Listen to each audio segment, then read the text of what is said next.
You know the rhyme. Ding dong bell, pussy's in the well.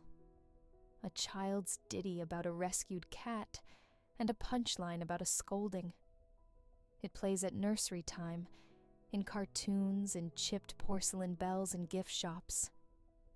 But do you think you know what those simple lines carried for people who first sang them? The truth is far more disturbing. Beneath the sing-song rhythm lies a map of violence, the tolling of bells that announce death, the use of wells as dumping grounds, the scapegoating of animals as evidence of witchcraft, and a culture that taught children to normalize cruelty. What you hum absentmindedly is a palimpsest of social terror, and once you see the layers, you won't hear it the same way. Picture London in 1744. The air is sour with coal smoke and river rot. Street vendors shout, carts clatter, and at the corner a bell swings above the market. Not a festive chime, but a call for attention. Ding Dong Bell first appears in print in Tommy Thumb's Pretty Songbook around 1744, and then in Mother Goose's Melody by 1765. Those publications freeze a living oral culture into text. But bells in the 18th century did a different job than toys suggest. They toll the hour, yes, but they also ring for executions and public shaming. At Tyburn, the gallows just outside London, bells toll before the condemned are dragged through the streets. Jack Sheppard, the notorious thief, meets that route in the rope in 1724.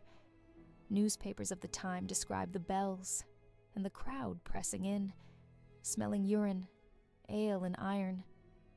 So when the rhyme tells a bell to sound, children learn to associate that sound with spectacle and death, a civic signal that misery has a place in public ritual. But it gets darker. The bell doesn't simply mark doom. It instructs attention toward human cruelty made ordinary. Now listen to the central image. Pussy's in the well. Picture, in the same London, an iron-ringed well in 1750.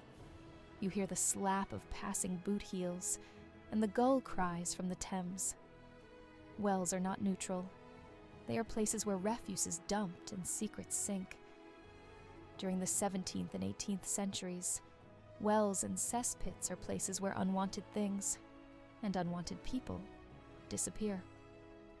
Thomas Coram, who founds the Foundling Hospital in 1739, writes about infants abandoned and bodies found in rivers and drains. His correspondence and the hospital's admission books record infants dying from exposure and being discovered in wells. The well in the rhyme is not a child's misadventure. Historically, wells are the margins where the destitute are disposed of. That's what's truly horrifying. The rhyme masks a practice of social abandonment as a mischievous accident. Then, there is the cat. To you, a harmless feline. To early modern communities, an emblem and an accused accomplice.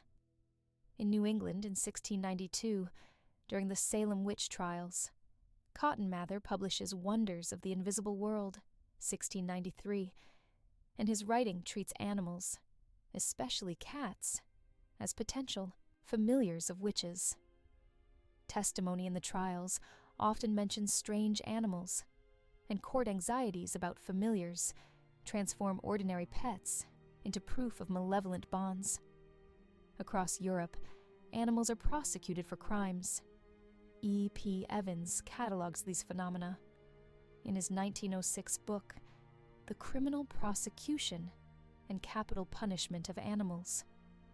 Peasants and magistrates repeatedly put animals on trial, and communities use them as scapegoats in times of moral panic.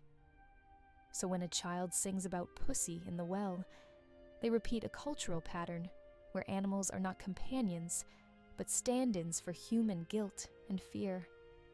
And the rhyme's casual cruelty rehearses a logic: hurt the other, blame the other. Listen to the voice that rescues. Who put her in? Little Johnny Green. or Jack Robinson in variants. Jack, a stock figure throughout English folk culture, surfaces again. He saves the cat, or at times pushes it back in. In 18th and 19th century printings collectors like James Orchard Halliwell Phillips, 1842, and later Iona and Peter Opie, 1951, document these variant lines and note how editors sanitize versions after the Victorian era. The Opies show that in the 19th century, versions are altered to remove explicit cruelty, but the older printings from 1744 and 1765 carry the harder lines. That editorial sanitizing is not innocent. It buries the social memory of those cruelties. Yet the original words point to a pedagogy of violence. Children learn that rescue is a spectacle, that blame is casual, and that suffering is entertainment. But the horror does not stop at symbolism. Look to court records and public proceedings. The Old Bailey proceedings, digitized from 1674 to 1913, overflow with cases of infanticide, abandonment, and animal cruelty. In the 1730s and 1740s, dozens of entries show mothers accused of abandoning infants. The Foundling Hospital's records and Quorum's petitions to Parliament in 1739 attest to the scale. These are not isolated tragedies.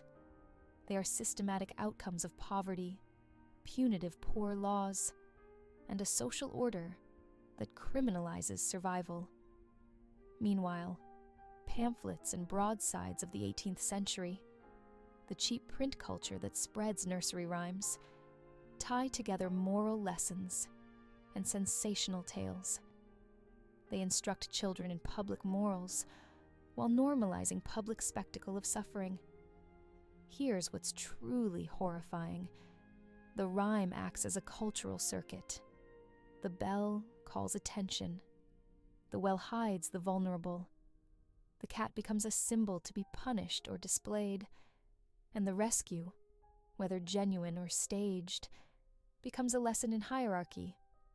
Some lives are saved for show, others are left to sink. The version that reaches your lips today has been through centuries of revision. Halliwell Phillips, in 1842, collected versions that still retained bite. The Opies, in 1951, traced the Victorian euphemisms that softened the lines. But the original context, 17th and 18th century courts, foundling records, witchcraft pamphlets, still shapes the rhyme's DNA. Picture another scene: Salem, Massachusetts, 1692. The meeting house is cold, pine smoke in the rafters, the congregation breath visible. Judges sit in stiff coats. Cotton Mather leans forward, the paper trembling in his hand.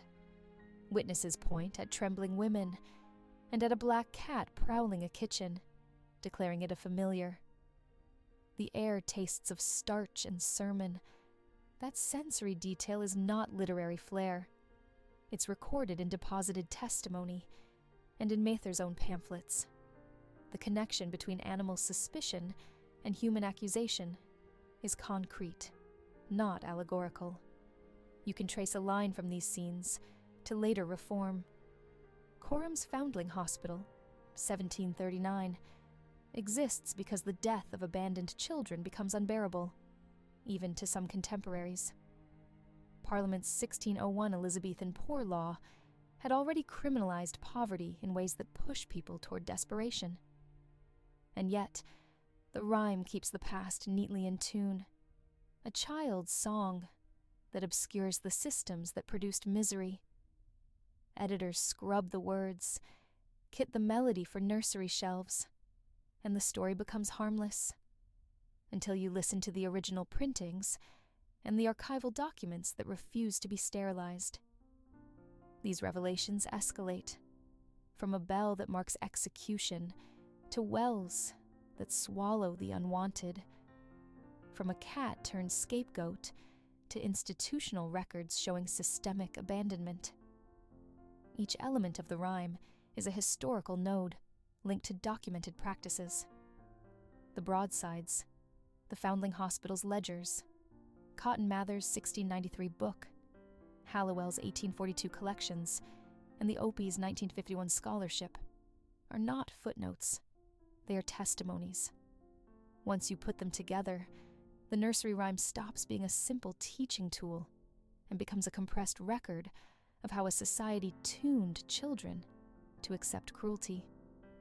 This is not coincidence or an isolated cruelty. It is a pattern. Institutions told societal values with bells, laws funneled the vulnerable into wells, and print culture coded it in singable verses. You cannot unhear it. The next time a jaunty jingle plays, you will remember smoky Tyburn, the Foundling Hospital ledger, the Salem Meeting House, and the broadsides that made cruelty into chant. Truth, in this case, refuses to remain a lullaby. The rhyme teaches you to listen and to refuse the lesson.